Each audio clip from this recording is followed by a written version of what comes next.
Sans carte, tu n'as pas de business, tu as juste une activité. On ne sait pas si tu passes ton temps, si c'est du bénévolat. En tout cas, c'est certainement pas une entreprise. Quand on commence l'entrepreneuriat, parfois on a des idées reçues qu'on a besoin de déconstruire. Et ces idées reçues, parfois, elles prennent du temps à être déconstruites. Ce temps, finalement, c'est l'une des choses les plus précieuses, que ce soit dans nos vies personnelles ou dans nos business. Il est important de comprendre assez rapidement que l'argent, certes, c'est quelque chose qui est important, c'est même le nerf de la guerre, mais ton temps, c'est vraiment ta valeur la plus précieuse. Et du coup, ce que j'ai envie de vous partager aujourd'hui, c'est 3 vérités inconfortables. Le plus tôt tu les assimileras, les accepteras, et le plus tôt tu pourras, Inch'Allah ta'ala, pouvoir faire évoluer ton business. Donc les 3 vérités inconfortables qui tuent ton business à petit feu. Ce qu'il faut que tu comprennes, c'est que avant même de commencer à parler stratégie, avant même de parler de création de contenu, il faut que tu comprennes que ce qui tue ton business, c'est ce que tu refuses de voir. Et si tu veux avoir des bonnes fondations, tout commence par l'intériorité. Il faut que tu comprennes et avant tout que tu analyses ce qui se passe dans ta tête, tes croyances, ta relation avec l'argent. Et c'est pour ça qu'on dit souvent, quand on veut construire quelque chose, il faut regarder les fondations. Et avant de regarder les fondations, on regarde ce qui se passe. Est-ce que la terre sur laquelle tu veux construire, elle est plate, ou est-ce que finalement elle n'est pas égale, et donc poser une maison sur une terre qui a peut-être des bosses, qui n'est pas égale, qui a des trous, est-ce que c'est construire une maison qui va tenir sur le long terme? Donc si tu veux des fondations, commence par tuer les pensées invisibles que tu as et qui tuent inconsciemment ton entreprise. J'ai vu des marques qui faisaient plus de 30 000 € par mois et même parfois plus, mais qui construisaient sur une énergie qui était tellement négative et délétère. Et en fait, ces femmes-là, elles vont pas être en capacité de pouvoir construire des empires. Elles vont construire peut-être des business qui vont fonctionner pendant quelques mois, parfois même quelques années, mais tout ça ne se base que sur une énergie qui est instable. Et c'est important de vraiment comprendre et analyser pourquoi on entreprend, quels sont nos objectifs, que ce soit financiers, mais aussi nos objectifs en termes de statut, et pouvoir vraiment faire un état de conscience général, parce que comme je le disais juste avant, s'il n'y a pas cet état de conscience, on ne sait pas sur quoi on construit. Et si on ne sait pas sur quoi on construit, on ne peut pas garantir des fondations sur le long terme. Le but de l'entrepreneuriat, selon moi, c'est de pouvoir se créer une certaine liberté. Une liberté géographique, une liberté dans le temps, une liberté dans la qualité de la façon dont on vit. Et c'est important de pouvoir clarifier ses intentions, parce que gagner de l'argent, le but, c'est pas d'amasser des millions sur le compte en banque, c'est de pouvoir avoir accès à différents outils, que ce soit l'éducation, que ce soit la qualité de vie, que ce soit la hijra, le temps, les investissements aussi pour notre au-delà, en sadaka, en zakat, et tout simplement aller travailler continuellement notre ihsan et notre recherche d'excellence. La clarté précède la croissance. Et ça, c'est une phrase qui m'a été très compliquée à apprendre au début, parce que je pensais que j'avais un mindset assez puissant de résilience, parce que j'ai toujours réussi à accepter mes épreuves, à pardonner facilement et à rebondir. En fait, il fallait que je comprenne qu'avoir de la clarté intérieure, c'était quelque chose qui allait me permettre de durer dans le temps, et ça m'aurait même empêché, je pense, de subir différents burn-out, car j'ai, dans un premier temps, travaillé en me basant sur mon énergie, sur le temps passé, avec cette croyance finalement que c'était pas la qualité de mon travail qui était importante, c'était la quantité du temps que je donnais. Et en fait, cette croyance qu'il fallait travailler plus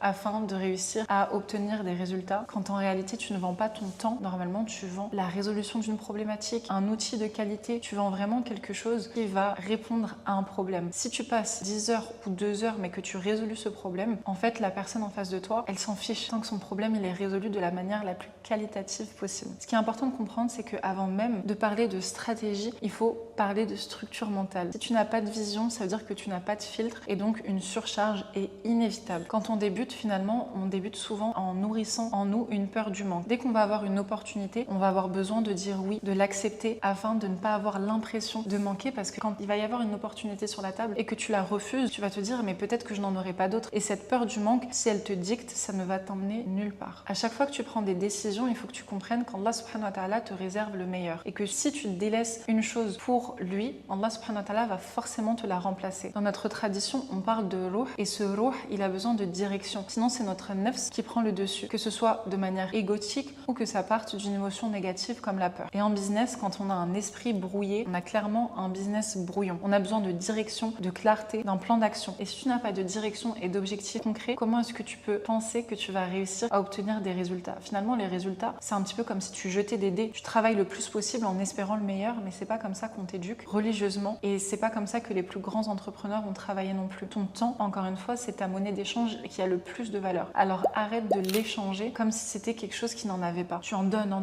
en espérant des résultats qui ne sont pas quantifiés et qui ne sont pas maîtrisés finalement. Sans carte, tu n'as pas de business, tu as juste une activité. On ne sait pas si tu passes ton temps, si c'est du bénévolat. En tout cas, c'est certainement pas une entreprise. La deuxième vérité qu'il est difficile à comprendre quand on débute l'entrepreneuriat, l'entrepreneuriat, c'est de comprendre qu'une offre moyenne va beaucoup plus t'impacter que le manque de clients. Il y a des comptes Instagram qui ont moins de 10 000 abonnés, parfois même moins de 1000 abonnés et qui font des dizaines de milliers d'euros. Pourquoi? Parce qu'ils servent une audience avec précision. Et aujourd'hui, on nous éduque à la quantité. On a l'impression qu'il faut le plus, toujours plus d'abonnés, toujours plus de visibilité, toujours plus de contenu et on s'éparpille. Si tu ne connais pas ton audience parfaitement, tu vas être en incapacité de la servir. Et alors, tu vas te retrouver dans des situations où c'est les gens qui vont t'imposer ton produit. Je m'explique. Tu vas peut-être avoir pensé à un problème spécifique que tu as vécu et que tu veux solutionner à travers ta propre expérience et expertise acquise. Et ça peut s'appliquer aussi en e-commerce et pas uniquement dans le service. Si tu pars de ça, mais que tu crées du contenu qui n'est pas spécifique, par exemple, à cette problématique, même moi, aujourd'hui, je reçois différents types de profils sur mes réseaux sociaux alors que j'ai un tunnel de vente extrêmement clair et travaillé de manière chirurgicale. Et pourtant, j'ai des demandes qui vont être un petit peu à côté de ce que j'offre. Donc oui, j'ai l'expertise pour répondre à cette problématique, mais ce n'est pas l'offre que je souhaite scaler. Quand je reçois ce type de demande, il y a toujours une petite voix interne qui se dit « Ah bah, j'ai cette expertise, j'ai la capacité de prendre cette cliente, de prendre son argent, de la servir. » Sauf qu'en réalité, si tu as 10 clientes que tu sers différemment, tu vas te disperser, t'épuiser, et alors c'est elle au pluriel, qui dicte ce qu'est ton business. Alors qu'en réalité, c'est toi qui es censé attirer la bonne cliente à toi et comprendre qu'en servant 10 personnes de la même façon, tu vas économiser non seulement ton temps, mais aussi ton énergie, et tu vas tellement spécifier ton besoin et ton expertise, tu deviendras la référence dans cette problématique-là, et que du coup, cette clarté va créer un cycle, un système qui va se nourrir lui-même. Si ton offre n'est pas une évidence pour toi, elle ne le sera pas pour tes clients. Il est vraiment important que tu clarifies ce que tu vas offrir, et même si tu as plein de capacités, concentre-toi sur une avant d'upsell ou de commencer à créer plusieurs offres. Il est important que tu te dises, attends, ce business, je le crée pourquoi? Je le crée pour générer plus d'argent, je le crée pour me libérer du temps, ou je le crée pour créer constamment des solutions pour grandir de façon non maîtrisée? Pose-toi vraiment les bonnes questions et regarde l'état de ton business, mais surtout de ton offre actuellement. Parce que même si tu as un bon branding, il y a aussi l'inverse. Il y a des personnes qui font des centaines de milliers de vues sur les réseaux sociaux et qui ont peut-être même plus de 200 000 abonnés. Et pourtant, ces personnes-là ne vendent pas parce qu'elles sont dans la quantité, elles sont floues, elles servent peut-être différentes problématiques, différents sujets. Mais en fait, elles n'ont jamais su définir leur expertise avec précision et pouvoir construire un business qui sera rentable. Un bon branding ne compensera jamais une offre qui est floue. Ce que j'explique souvent aussi, c'est qu'en fait, quand tu as besoin de nager, par exemple, et que tu ne sais pas nager, bah, tu vas faire des grands gestes, mais avec ces grands gestes, tu peux te noyer. Alors que quand tu apprends une bonne méthode,